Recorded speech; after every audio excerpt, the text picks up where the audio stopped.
السلام علیکم ورحمۃ اللہ وبرکاتہ۔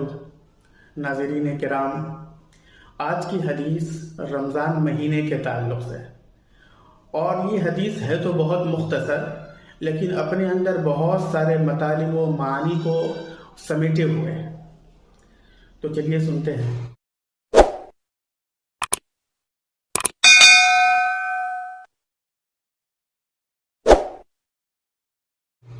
بسم اللہ الرحمن الرحیم۔ عن ابی بکرۃ رضی اللہ عنہ ان رسول اللہ صلی اللہ علیہ وسلم قال شہر عید لا ينقصان رمضان و ذو الحجہ، متفق علیہ۔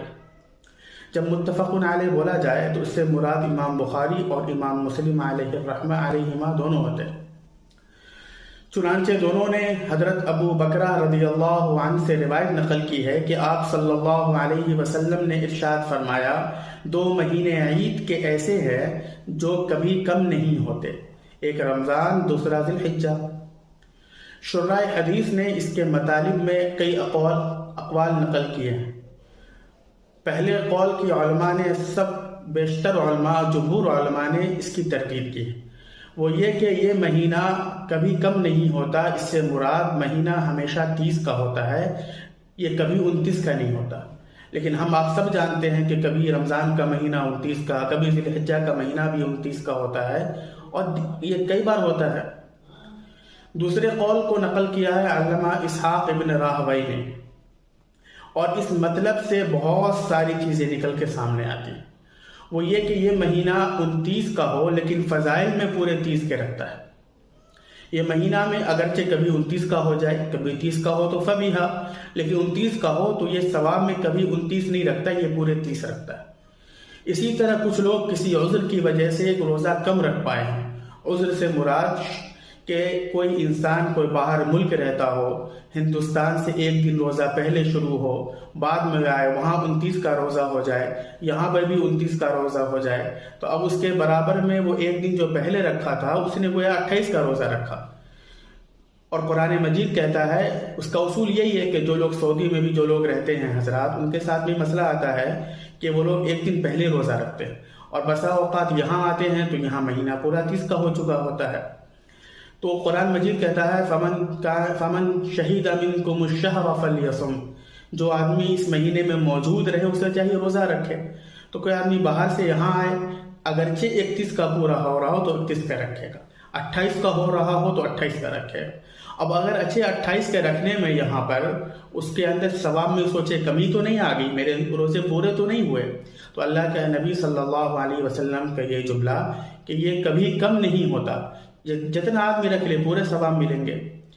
اسی طرح آدمی کبھی مہینہ 29 کا ہو تو ثواب پورے 30 کے ملیں گے۔ اسی طرح مسئلہ اعتکاف کا ہے کہ 29 کا ملے، کسی کو 30 کا ملے، ایک دن سعودی میں یہاں وہاں کا فرق ہوتا ہے۔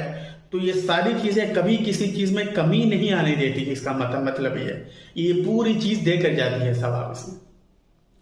تیسرے قول کو علامہ ابو داؤد علیہ الرحمہ نے امام احمد بن حنبل کے حوالے سے نقل کیا ہے، وہ یہ کہ یہ حسابی ریاضی طور پر پیش کیا گیا کہ یہ ایک سال میں یہ 2 مہینے کبھی کم نہیں ہوں گے، دونوں کبھی 29 کے نہیں ہو سکتے، دونوں 30 کے ہو سکتے ہیں لیکن دونوں کبھی ایک ساتھ 29 ایک سال میں نہیں ہوں گے۔ ابھی مہینہ چل رہا رمضان کا، پھر شوال کا، اس کے بعد ذی القعدہ کا، پھر ذی الحجہ کا۔ وہ جو ذی الحجہ کا مہینہ ہوگا، یہ جو رمضان کا مہینہ ہے، ایک سال میں کبھی دونوں 29 کے نہیں ہوں گے۔ چوتھا قول یہ ہے، جس کو بعض علماء نے نقل کیا، کہ اس سے مراد یہ ہے کہ اللہ کے نبی صلی اللہ علیہ وسلم نے جس سال یہ ارشاد فرمایا، یہ حکم اسی سال کے لیے محدود ہے، بعد کے لیے نہیں۔ لیکن امام احمد بن حنبل نے اس پر سخت نکیر کی ہے اور کہا کہ میں نے کئی سال اس پر غور کیا اور میں نے پایا کہ ایسا نہیں ہوتا۔ دوسری بات یہ ہے کہ اس حدیث کا حاصل یہ نکلا کہ انسان کے اندر کوئی کمی، کوئی بیشی، کوئی چیز رہ جائے تو یہ مہینہ پورا کر کے جاتا ہے۔ اور اس کو عید کا مہینہ اس لیے کہا کیونکہ اس سے روزے کے احکام ہیں، اس سے قربانی کے احکام ہیں ذو الحجہ میں، اس سے جو ہے حج کے ایام مقرر ہیں، اس سے بہت سارے مسائل ہیں، اور وہ ہے کہ مسلمانوں کو یہ جو ہے ایک پیکج دے کے جاتا ہے، اور یہ 2 مہینہ، یہ خوشی کا مہینہ ثواب کے طور پر بھی اور دینی اور دنیاوی دونوں حساب سے اس کو ایک پیکج